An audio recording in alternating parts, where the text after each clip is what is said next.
Good morning বন্ধুরা, আমার GM simple লাইফে সবাইকে স্বাগত। সকাল সকাল ছাদে এসেছি, দেখছি আর চলে যাচ্ছি। আগের দিন একটা ডাল কেটেছিলাম পুঁই শাকের, কিন্তু বন্ধুরা যত দেখছি না তত ভালো লাগছে। একটা ডালও ছিঁড়তে বা একটা পাতা ছিঁড়তেও ইচ্ছে করছে না। জানি ওই পুঁই পাতাগুলো না বেসনের ব্যাটারটা দারুণ করে করতে হবে, আর দারুণ করে করে তার মধ্যে ডুবিয়ে ডুবিয়ে ওই পাতাগুলো ভাজা দারুণ খেতে লাগে। আমি আমি আমার শ্বশুরবাড়িতে এসেই ফার্স্ট খেয়েছিলাম ওটা, তার আগে কখনো খাইনি। শ্বশুরবাড়ির লোকজনদের খুব এইসব জিনিস পছন্দ। তো এসে দেখছি পুঁই পাতা এরকম বাড়িতে হয়েছিল, তুলে নিয়ে গিয়ে এমনি বেগনি হচ্ছিল দিয়ে ডুবিয়ে ডুবিয়ে ভাজলো আর কি। খেলাম সবাই। তারপরে আমি দেখে অনেক বাড়ি করেছি, অনেক বাড়ি খাওয়া হয়েছে। তো দেখি আবার কবে খাই। টুকটাক গাছপালা লাগাচ্ছি, এগুলো নিয়ে পরে আবার ভিডিও করব যে এগুলো কী লাগিয়েছি, কী বৃত্তান্ত। আর কলমি শাকের বাহার দেখে তো আমার একজন এই মাত্র নাম করছিল। তো যাই হোক, চলুন আজকে না একটা বিশেষ টপিক নিয়ে আলোচনা করতে ইচ্ছে হলো। টপিকটা হচ্ছে, কিছু মানুষ আছে আমাদের জীবনে আসা যাওয়া করে, তো সেই মানুষদের নিয়েই আলোচনা করব। যে কিছু মানুষ আছে যে মানুষগুলোকে নিজেদের জীবন থেকে কখনোই দূরে সরিয়ে রাখবেন না, আবার কিছু মানুষ আছে যাদের থেকে দূরে সরে থাকবেন। তো সেই টপিকটা একটু আলোচনা করি, না হলে বুঝতে পারবেন না যে কি বলতে চাইছি আমি। তো দেখুন আমার ছাদ ঘোরা হয়ে গেল, এবার নিচে যাব। নিচে গিয়ে পুজো টুজো করার চেষ্টা, দেখি কতটা কি করতে পারি। সবটাই আজকে আপনাদের সাথে শেয়ার করছি, ঠিক আছে? তো এই মানুষগুলো থেকে দূরে সরে থাকবেন। সেই মানুষগুলো হচ্ছে বন্ধুরা, যাকে আপনি ভরসা করছেন, ঠিক আছে? সেই মানুষটা যদি দেখেন যে দুর্বল, বয়স্ক বা শিশু বা দরিদ্র মানুষ বা বাড়ির কাজের লোক বা রিক্সাওয়ালা এদের সঙ্গে খুব বাজে আচরণ করছে, ঠিক আছে? এরকম মানুষও তো অনেকে আছে, কেউ ভালো করে, কেউ খারাপ করে। তো যাকে আপনি ভরসা করছেন সেই মানুষটা যদি মানে আপনার সেই ভরসা করার মানুষটা যদি ওই সব মানুষগুলো, দুর্বল, শিশু, দরিদ্র মানুষ বা কাজের লোক, রিক্সাওয়ালা এদের সঙ্গে খুব বাজে আচরণ করছে,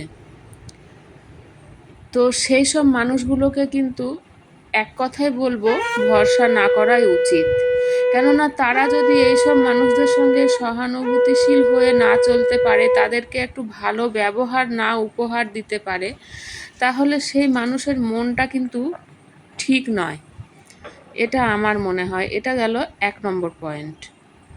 তো দেখুন বন্ধুরা, আমি আপনাদের সাথে গল্পও করছি আর এদিকে শেয়ারও করে নিচ্ছি। ঠাকুর পুজো মানে যেদিন আমি সকাল সকাল স্নান করি না, সেদিন আমি পুজোটা অবশ্যই করে করি। কেন, মায়েরও দিন দিন বয়স বাড়ছে, তো মাও পেরে ওঠে না, কত দিকে যাবে। সকালবেলাটা অনেক করে, তো অনেক করার মধ্যে থেকে এখন, আগে মায়ের খুব ঝোঁক ছিল, এখন মা পেরে উঠছে না, সেই জন্য আমি চলে আসি। প্রায় দিনই লক্ষ্য করবেন সকালবেলায় স্নান করে, ছাদের থেকে এসে স্নান করে ঠাকুর ঘরে। তো ভালো লাগে সময়টা পেলে না, পুজো করতে সত্যিই খুব ভালো লাগে। তারপরে আরও টুকটাক কাজ থাকে। তো এদিকে জল ভরতে শুরু করে দিলাম।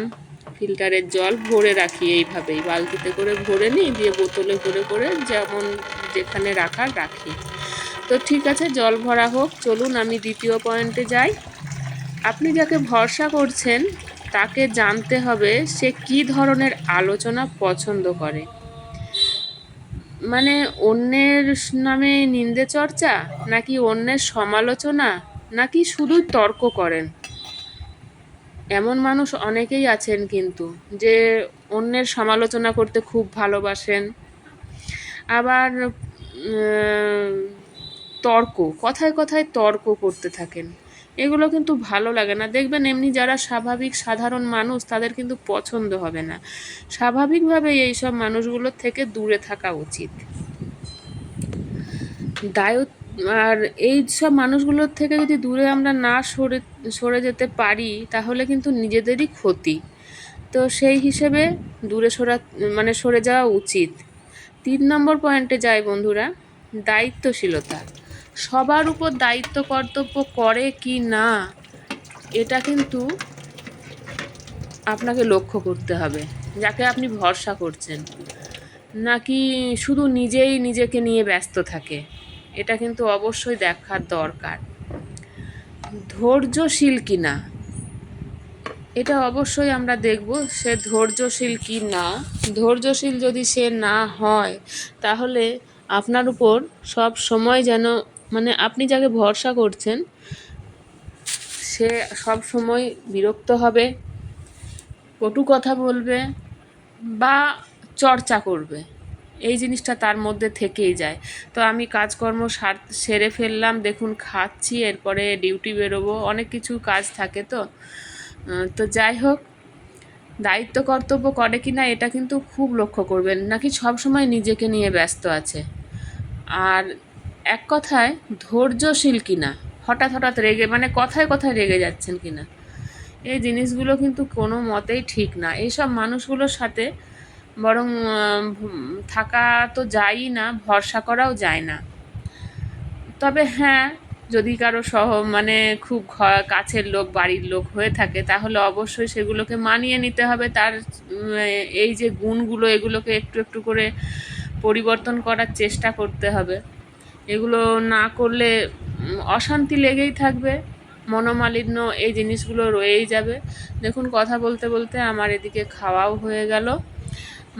অনেকক্ষণ এই ডিউটিটা যেদিন বেরোয় সেদিন আসতে আমার বিকেল প্রায় 4টে বেজে যায়, সেই জন্য খেয়ে নিলাম। মায়ের যা হয়েছিল সেদ্ধ ভাত দিয়ে দিয়েছিল, আমি খেয়ে নিলাম। এরপরে এবার রেডি হব, আস্তে আস্তে রেডি হয়ে তো বেরোতে হবে। তো কিছু যেটা বলছি আর কি, কিছু মানুষ নিজেকে বড় বলে মনে করে, সব সময় নিজে বড়, নিজের বুদ্ধি যেটা, নিজের জ্ঞান, সব কিছুই নিজের, সব ঠিক, অন্যেরা ভুল, নিজেকে গুরুত্ব দেয় বেশি। কাউকে গুরুত্ব দিতে হলে তাদের খুব কষ্ট হয়।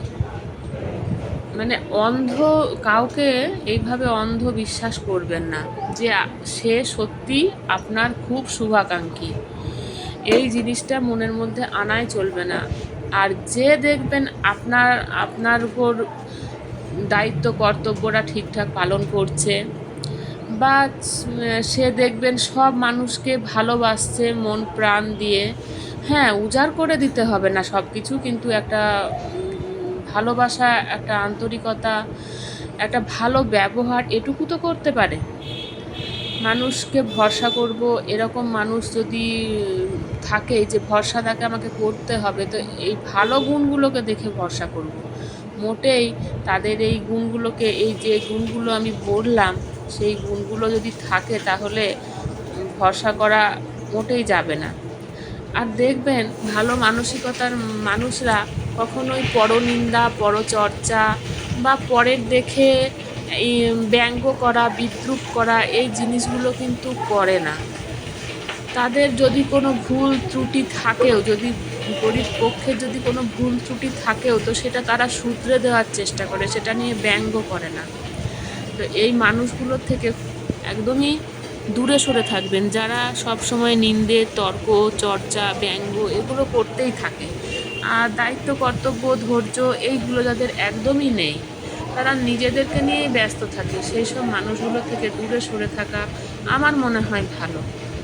আপনাদের কেমন কি মতামত জানাবেন বন্ধুরা। তো আমি সব সেরেও ফেলেছি, এবার বেরোবো। বন্ধুরা, যদি কোথাও আমার ভিডিও ভালো লেগে থাকে তাহলে আমার পাশে থেকে যাবেন। নতুন বন্ধু কাছে বা দূরে যেখান থেকে দেখছেন অবশ্যই আমার পাশে থাকবেন। দেখা হবে নতুন কোনো কিছু নিয়ে, নতুন ভিডিও নিয়ে আপনাদের সামনে হাজির হয়ে যাব। ততক্ষণ পর্যন্ত সবাই ভালো থাকুন, সুস্থ থাকুন আর সাবধানে থাকুন। আমি সব সেরে ফেলেছি, মোটামুটি রেডিও হয়ে গেছি। সামনে এসে করতে পারলাম না ভিডিওটা, কেননা এই ফোনটা আমি বাইরে নিয়ে বেরোই না, সেই জন্য এই গেট পর্যন্তই করলাম। তো চলুন, ডিউটি বেরোতে হবে সেহেতু বেরিয়ে পড়ি। জলের বোতল, ব্যাগ গুছিয়ে নিয়েছি, এবার নিচে নামবো। ফোনটা রেখে দিয়ে নিচে নামবো, তাই ফোন রাখতে আবার ভেতরে আচ্ছা। ঢুকলাম। আর চাবিটা নিতে ভুলে গিয়েছিলাম। টাটা সবাইকে, আসছি।